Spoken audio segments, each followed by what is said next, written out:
when I can stand up. I'm an expert in content management system. I wrote my own friendly content management system first in Visual Basic Script and in XP.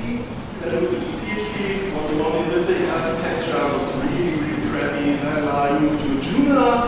Then I did for some long and very successful years Drupal. 6 and 7, but I quit to Drupal 8 because I think it was broken by design and I don't want to do this anymore. Sorry. And yeah. Now I really want to do science, but I have to do shopware. Yeah, well, okay. So, what is a CMS? I'm very curious about you guys. So, who of you is doing content management systems? Oh, really? There are some. And most of you are building web applications with Symfony. No, that's not all of you. So, what are the other guys doing, right?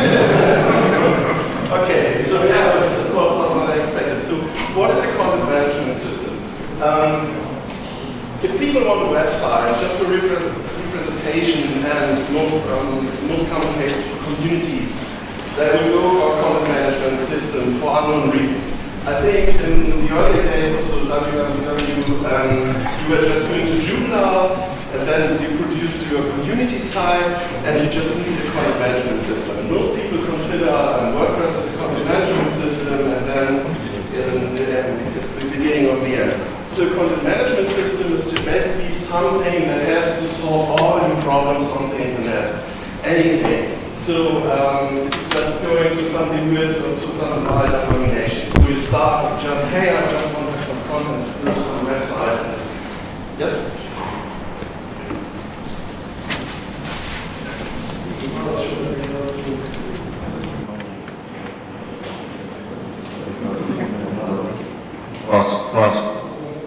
Okay, then I take this one. Oh, I can hear my voice. Great. Because I believe you're building mostly web applications, I just want to tell you what a content management system is. And as I said before, it's something weird because it's supposed to solve all problems. In the end, a content management system is a wild mixture between a web shop, a website, content, SEO stuff, and a community thing. So this is how all those systems grew. If you take a look at WordPress, for example, it's just a mini blog, all in all, and it's very easy to maintain and to set up and everything, but in the end, there are large websites running with WordPress, there are even large communities, even stores running with WordPress. It's possible, but basically nothing I would appreciate. So, yeah, if you do content management systems, I think you've seen it all, because it's a term, it's not just about content, it's about everything. So that's where the problems start. So are the leading CMS good for developers? So for you guys, should you use them? And in my opinion, no, you shouldn't, because the developer experience is not that good. If you take a look at WordPress, it's so old, the code is so, how to say in a polite way, I mean, we have the loop and some functional programming, hopefully functional programming, with stuff just happening anywhere. If you look at some hacks, they start to put logic in the templates and everything, so nothing you should do. So WordPress produced for itself a Jetpack, so they used NPM and all those node stuff things, produced a backend with the power of JavaScript, and I think those developers developing WordPress are very bright and do know how to produce things, and you can really appreciate that they are trying hard to maintain compatibility to a system that is now probably 10 years old, and I don't think you really want to work with this. Who of you is working with WordPress? Nobody? Oh, that's another. Okay. Oh, now they come. Don't be shy. Okay. So, and my experience with Drupal, I started with Joomla as a content management system, and I was really afraid of my customers because they asking me things I couldn't achieve with Joomla. Then Drupal came around, and Drupal had all those fancy abilities. Now they have 30,000 modules, they're embracing the PHP community. I was always going to DrupalCon, 3,000 people there just chanting the book of Drupal and everything, and it's a very weird tech cult. So Drupal tries hard to be a good CMS, but at the DrupalCon of Vienna, there was again this community post, we need more developers. And you ask yourself, whoa, the WordPress community says Drupal is made of developers. The Drupal community says, no, we are not really developers, we are just doing Drupal, not what the PHP community is doing. So I believe you guys are here to be more in the PHP community. Okay, better said, you all guys want to do Java, but you do it in a PHP scale. That's what Symfony basically is. And yeah, again, Drupal is not a great developer experience. The front end is even worse, so that's why they are running it headless. So the CMS market, the market that wants to produce and manage content, should, in my opinion, look for something else. And this is when I found Zulu.io. I was for a project at my last company. It was a big editorial company. We were running 6-8 websites for women magazines and for traveling magazines and stuff like this. And I just was looking for some solution. I tried to replace the stuff I did with Drupal and Symfony, but it would take too much time. And then I saw a post in the Hamburg user group about Zulu.io, and that this system might solve my problems. I called those guys, and I saw they did really know my problems, what the problems were with content management, and had solutions for that. And yeah, that's how I got to Zulu.io. For me, the most important things are that Zulu.io itself is just a bundle. So you can just say, composer, give me Zulu, and that's it.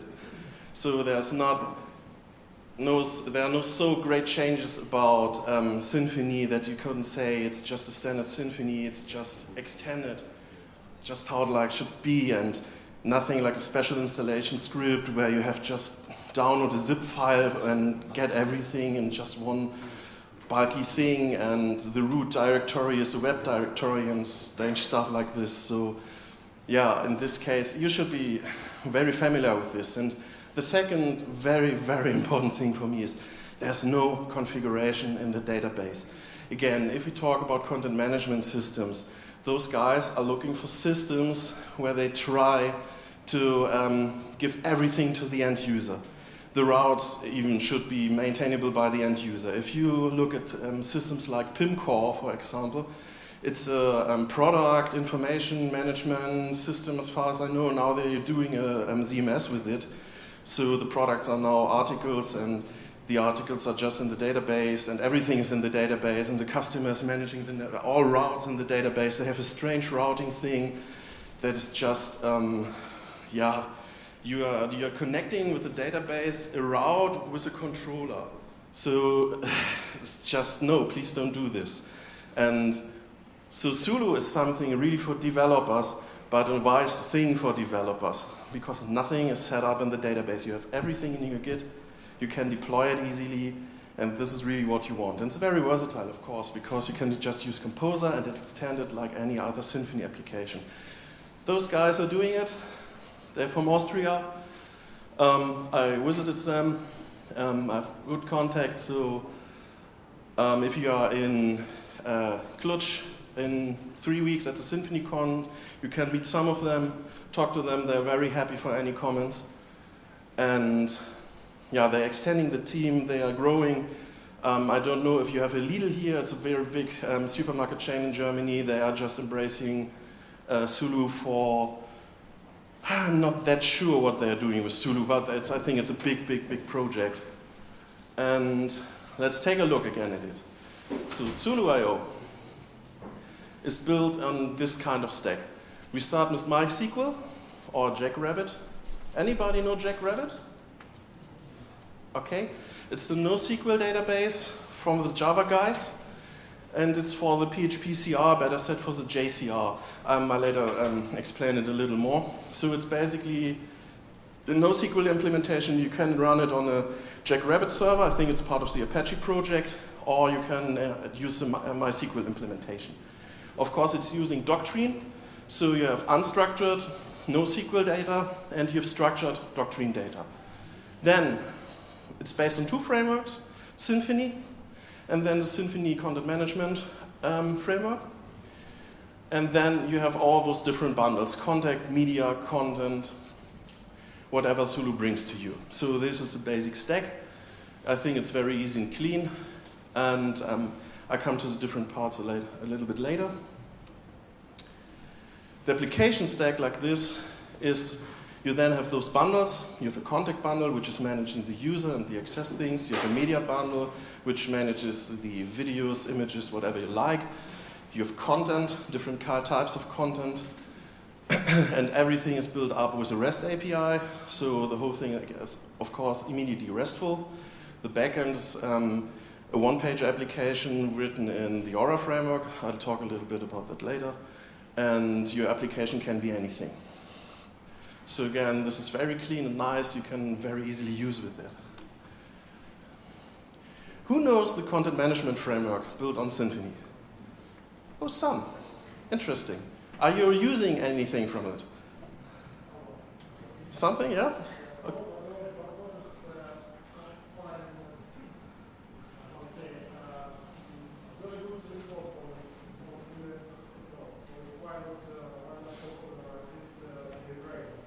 Oh, okay.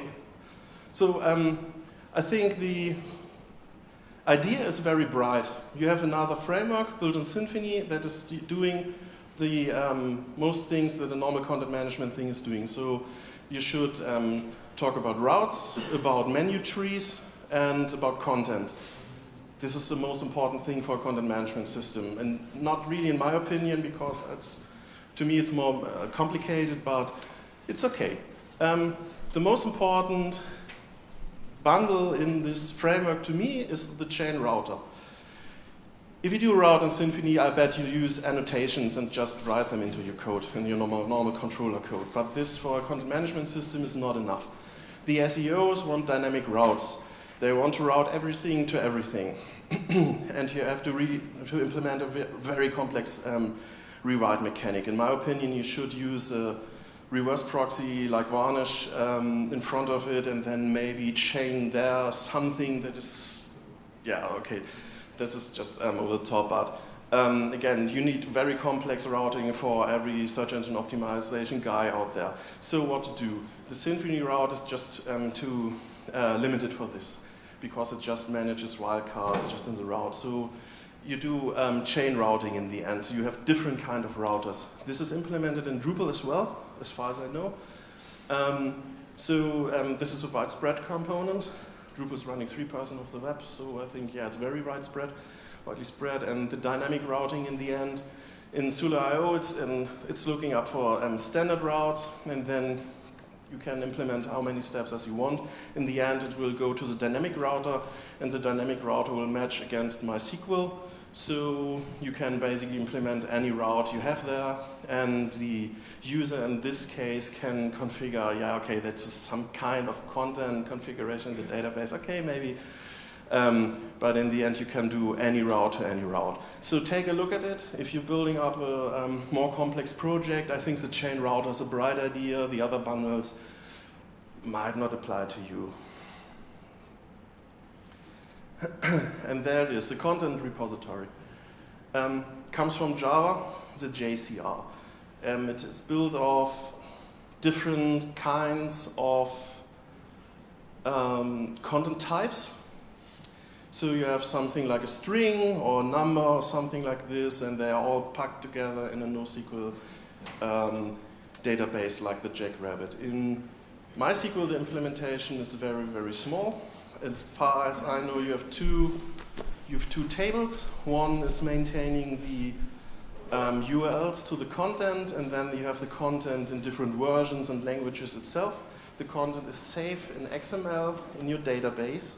So this is something I wasn't very fond of, and I had a lot of fights with the leader of Zulu.io about, no, we shouldn't use that. Yeah, come on, that's a good idea. You can just easily do the content. And I was more like, can't we use maybe MongoDB for this? And he said, no, the driver is not there. And we end up with the MySQL implementation, and it's running very well. Downside of it is everybody says you can't do more than 10,000 nodes under one URL. So you have A, B. If B contains 10,000 nodes and more, it's got to be slow. we didn't try, but for normal, hey, the content manager is building a website tree thing and just organizing the content, we are talking normally about 10, 5 content items per node, so it's okay. But the advantages of this are very severe because you can just organize your content as you like. In Zulu.io it means you configure it by XML files. I hear the implementations comes directly from the Silas guys, so this should be very similar, and I have to talk to you later on, wherever you are now. Where's the Silas guys? Silas? Yay! Talk to you later. And yeah, for me it was very important that you could do versioning and drafts. So every editorial company is always asking, yeah, okay, but we have 10 different versions of this content, and maybe the earlier version was better, so we have to do a rollback because the editor messes up. Can do. We want to do a draft in the background, and so the standard content is published, but it's been editing in the background, and later on the newer version will be pushed just to the live side. Can do. So all in all, it's a very bright and useful implementation. Take a look at it. It's faster than you think. And speed, in the end, is coming from Elasticsearch and not necessarily from the thing. For me, it's just storage, useful storage. If you want a high-speed website, go for Elasticsearch. So this is very nice. The backend of Zulu.io is currently built with the Aura.js framework. I have no clue why they did that. They said it was a bright idea back then and was very easy to implement. I don't use this. Anybody using Aura? You do? Okay. Hey, 3 guys, wow, okay, interesting. And they're now moving to React. I really wanted that. Then there was a lot of discussion about the license of the React framework. Now the license is moving to MIT, which basically doesn't solve any of the problems, but everybody is now happy. Okay, guys, perfect. So React is fine again, even with a different license that doesn't touch the patent issue at all, but okay. So I think React in the end will be much better known by more people and be very useful, so just wait. They try to push it out this year, but of course it's taking longer than expected. So currently you have, in my opinion, a hard time to extend the backend, and with React it should be much more easier. But this is, we take a look at it a little bit later, and I hope the internet connection is working. So this is how the backend is built. Oh, I thought it was another slide. So we could just go to the demo. Where's the mouse? No. Okay. I hate Max and Max hate me, so please. How do I maximize the screen? Oh, like this. Okay, perfect. So this is a demo. This is a new demo. You can find it at zulu.rocks. And I have to say, it's beautiful, but I'm not impressed with it because I'm a tech guy and I have no eye for art and front-end extravaganza. But what really important to me is it just shows how you develop in Zulu.io, because again, Zulu doesn't care about your CSS and about your JavaScript. You can just do as you want. Zulu is just about adding just standard twig templates. Then we did a job with, how was it called, Browserify, just standard NPM, and build our own stuff. And this gives you total freedom. Any other CMS sooner or later will end up with CSS, inline CSS, CSS in the database, drag and drop editors, just from hell.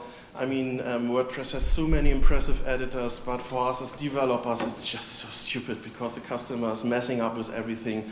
What the output to the browser in the end is just a mess. And in this case, you can do what you can do best. Just work on your own, build up your own project, get a JavaScript framework in the front end, get a CSS framework in the front end. Just do your things. So you can build a beautiful website like this. But let's take a look at the admin.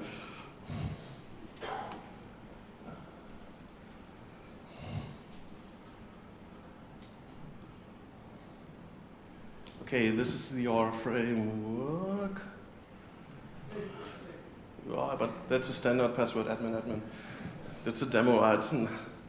Sorry, nothing to steal from me here. The backend is just organized sidebar, things you added, and this is, whoa. Yeah, but as I said, I hate Macs. So this is the content editing thing. So you have on the left side the part the content manager is just editing. You have, in my opinion, a very clean setup between things you can change in the content, and you always have a preview there, which is quite nice because the preview is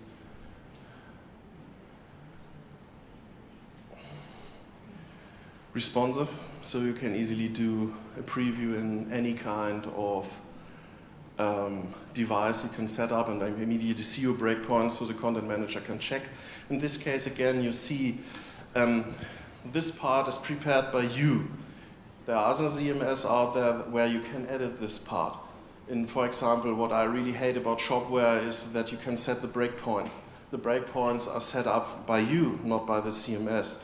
So the content manager is just entering content and sees the output. And the output should always be like you want it. This is not editable. For me, this is a very high advantage. And what can you say about that more? The block system. What I like is you have a block system, so you have different kind of blocks that you can just drag and drop. You can easily add those blocks and just add some content, and this should go to the, where's the layout now? Sorry, I didn't prepare the demo. Let's just move on. And what's interesting about this is you have different kind of templates. Those are just XML files you put up in the document root, and then you can immediately change to different types of content, so the content manager doesn't have to think about this part is PHP-CR, so I don't think anything gets lost. Maybe the database in the end is a little messy, but it's so easy to change the templates, to change the type of content you want. So if you have 5 headlines, some text blocks, it can be easily altered there. For Drupal, this is very complicated in the database, as they are using their own database structure, which I don't appreciate. Is just a wild mixture between just directly indexed tables and foreign key tables, and as this is NoSQL, it's just added to the database, and you end up with something you can easily use and search and distribute and everything. So for this type of kind of content, for your landing page building, this is just very, very useful and very flexible. And no. And this is the content tree. Different kind of links. This again is PHP-CR, so you just see the different URLs building up in the database. Then you have different types of content here, and can just jump in and edit. Maybe you can. No. Where's the text block? Okay, I don't know where the text block is. So this is a main part where the content manager is just setting up the website, just building everything, and you have some nice features like the SEO features. So in the end, it gives you a Google search result preview, and yeah, this is something the search engine optimizers like, and you have taxonomy. Taxonomy to me is very, very important because, in my opinion, content is not bound to a tree, but to a multi-dimensional view made up by different taxonomies. but that should be a different talk. And yeah, you can just tag things, you have different settings, and you have different permissions. Oh, this is why I always mess up, because I have just a touch or click. Okay. Just normal publish workflow, and yeah, different languages and unpublished workflows. So yeah, this is quite easy and reusable. What's very interesting is this part. This again is doctrine. This is not inside the PHP-CR tree. So this, to me, shows the flexibility of the system, because I talked to them for the Fusi, for her website. We had 20,000 content items, and this could be too much for the PHP-CR. So we talked a lot about how we can organize content in a different way. And we did a website called Küchengötter, so it's roughly translated to kitchen gods. It was about food, and we had a lot, I think 30,000 recipes, and we just added a recipe bundle, just did the recipes with Doctrine, and that's it. So all in all, you can just add Zulu.io, no, other way around. You can add your content to Zulu.io, use that backend, and just use the content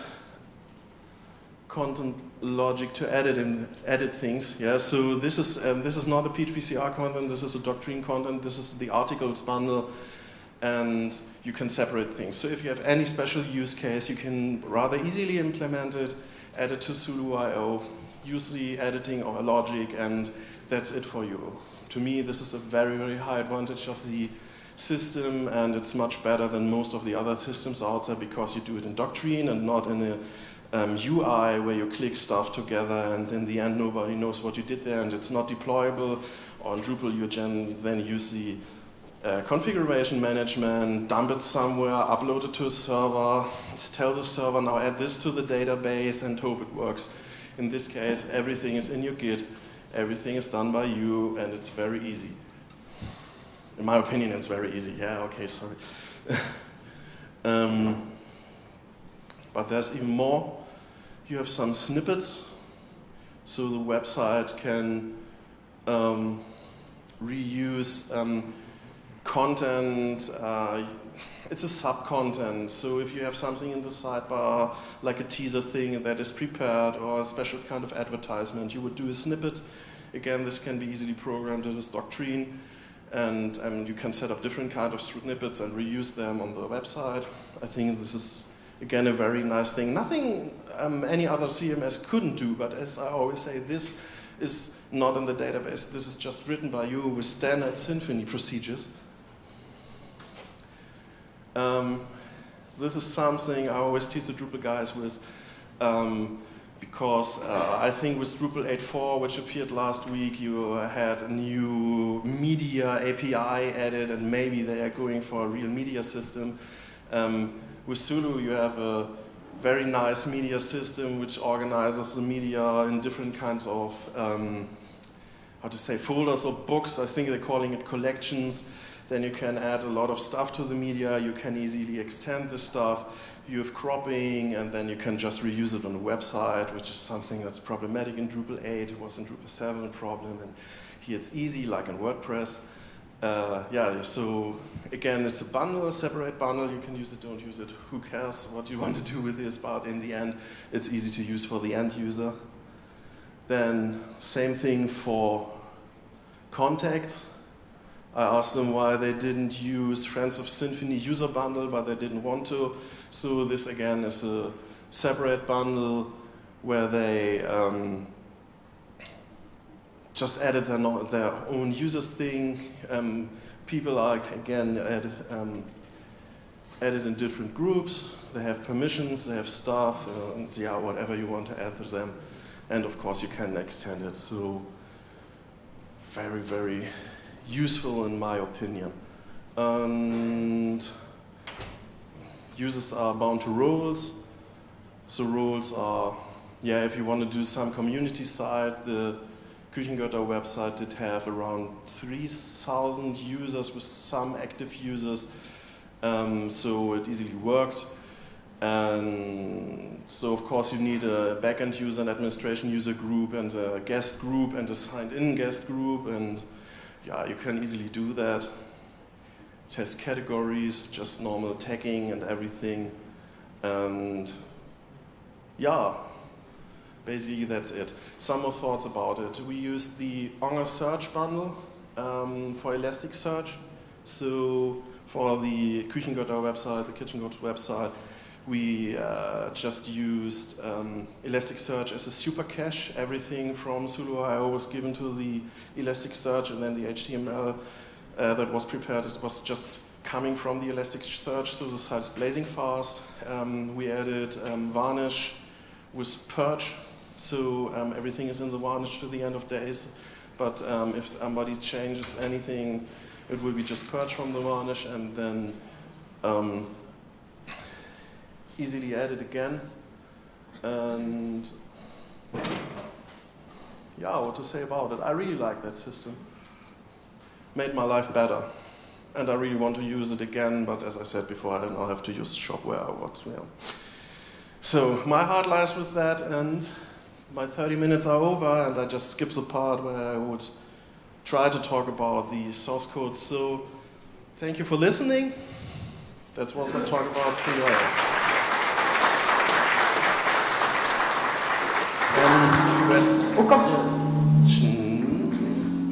No.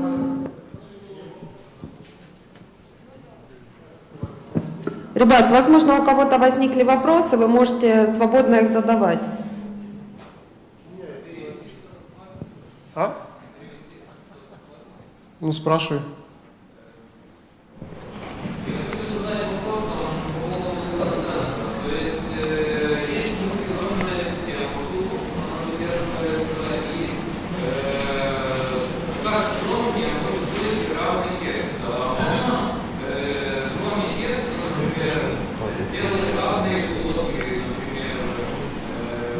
Сейчас один момент. Karsten, why says about that Solo based on multi-domain, and each based on multi-domain, I mean architecture, and each multi-domain has his own content, yeah? And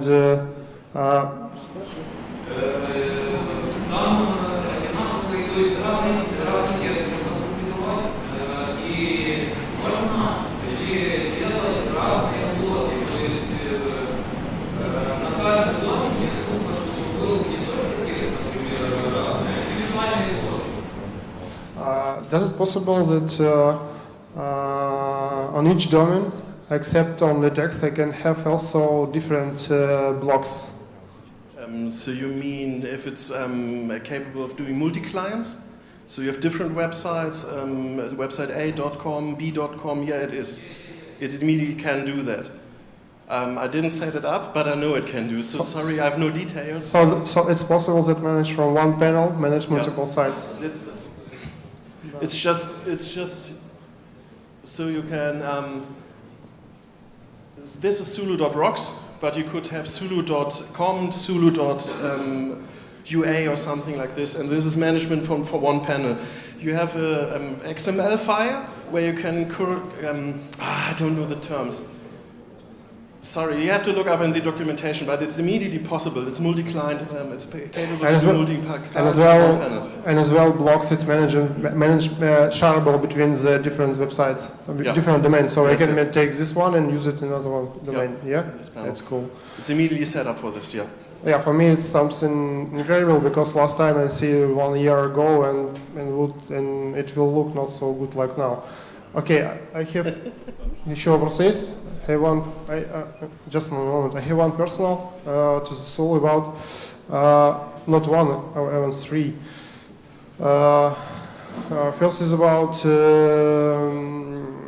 do you use in the production already? Yes.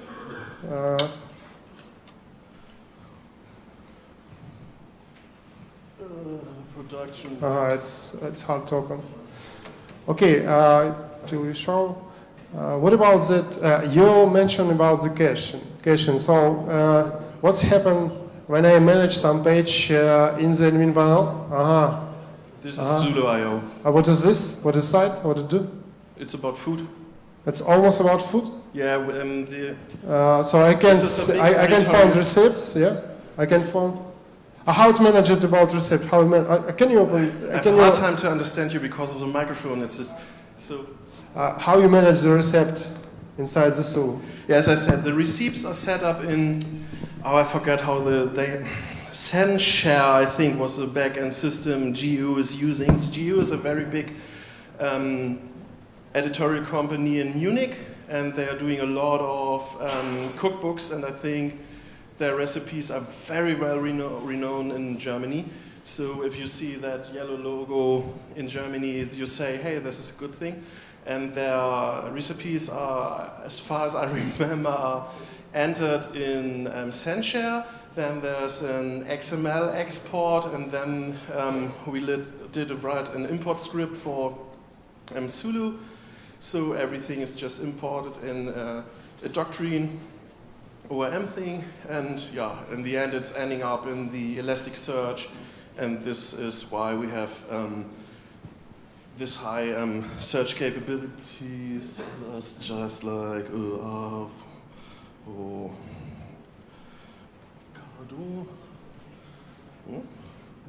like this.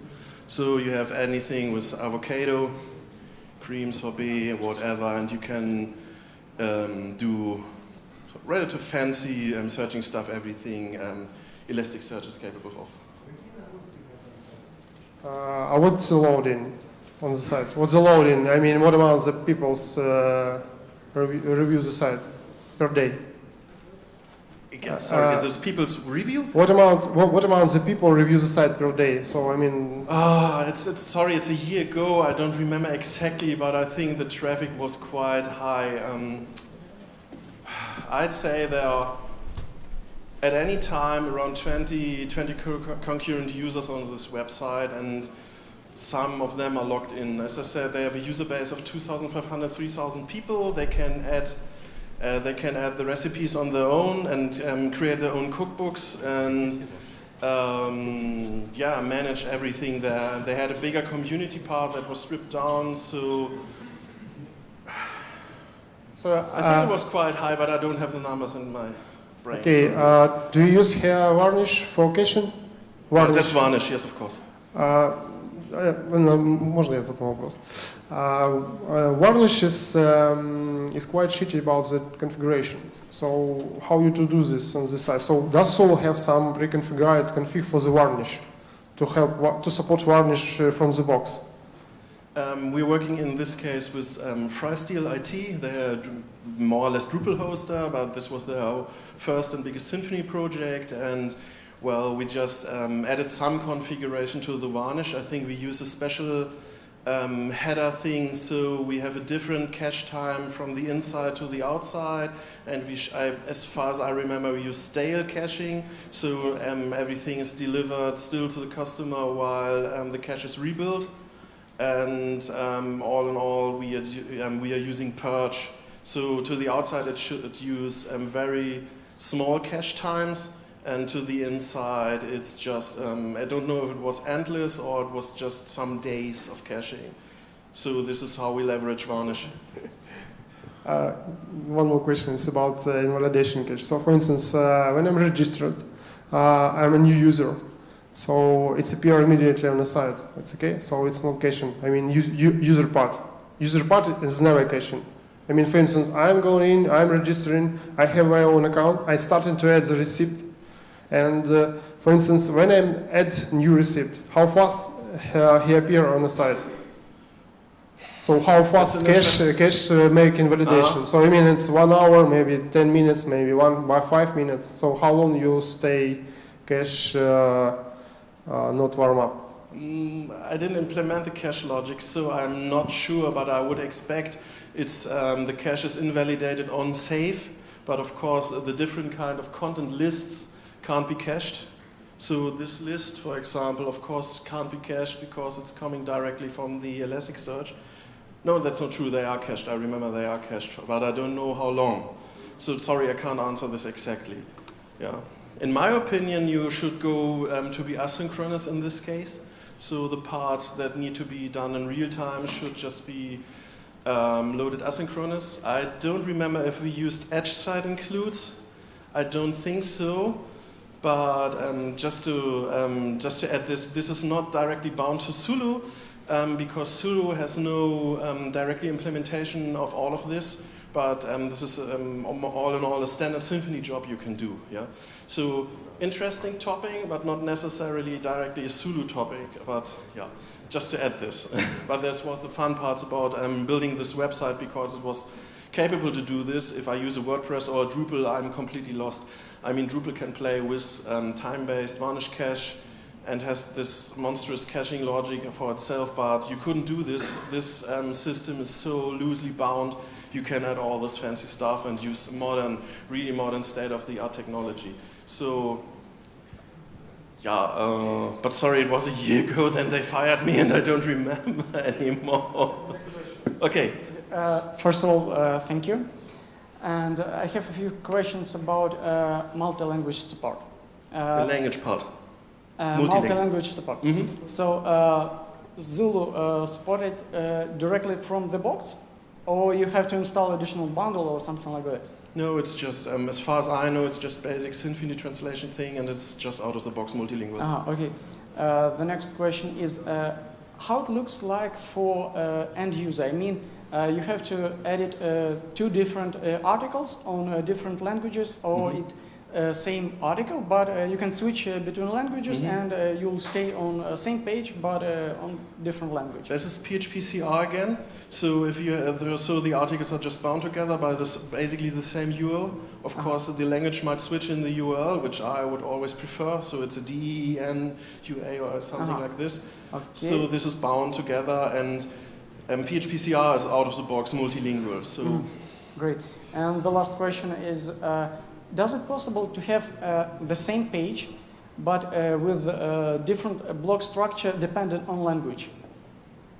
That's an interesting question I can't answer. I would say yes, because I think the structure in PHP-CR, the XML is just bound to a language and then can be different, but I'm not 100% sure. Okay, thank you. Еще вопросы? I have one more. What about mechanism about the updating there? So for instance, I have version 1.0, new one version is coming up, so 1.1. How you make upgrade of my project? So for instance, you have a kitchen gutter.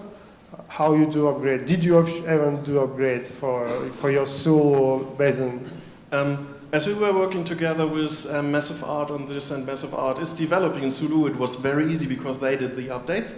On the Git repository, they are stating Zulu is still under such heavy development that it could be breaking. So from my experience, it was very easy, and we didn't have any update problems. But then again, I can't honestly answer this. So difficult.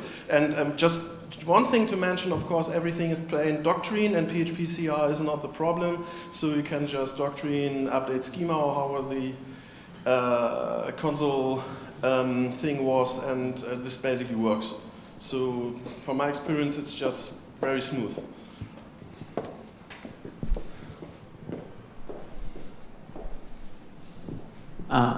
First of all, hi. Thank you for your speech, and a little question. So I have already made a Symfony application, and then I want to mix it with this content management system. Is it easy, and what I have to do? I asked the lead programmer about this just last week, and he said. I asked him about Shopware, and he said Shopware isn't capable of it, but I think as everything is a standard bundle and as rest is possible, you would have to rewrite, of course, the backend. But all in all, you can use the bundles. It's just like if you'd use Friends of Symfony user bundle. If you use Zulu user bundle or Zulu media, you have to do the glue code to your application, but I think it's very possible. So, sorry, it's only a vague answer, but I think yes. But not from out of the box. No, I mean how? I mean the backend is bound to this Aura application, and you only have then the Doctrine models, you only have the REST routes, the controllers.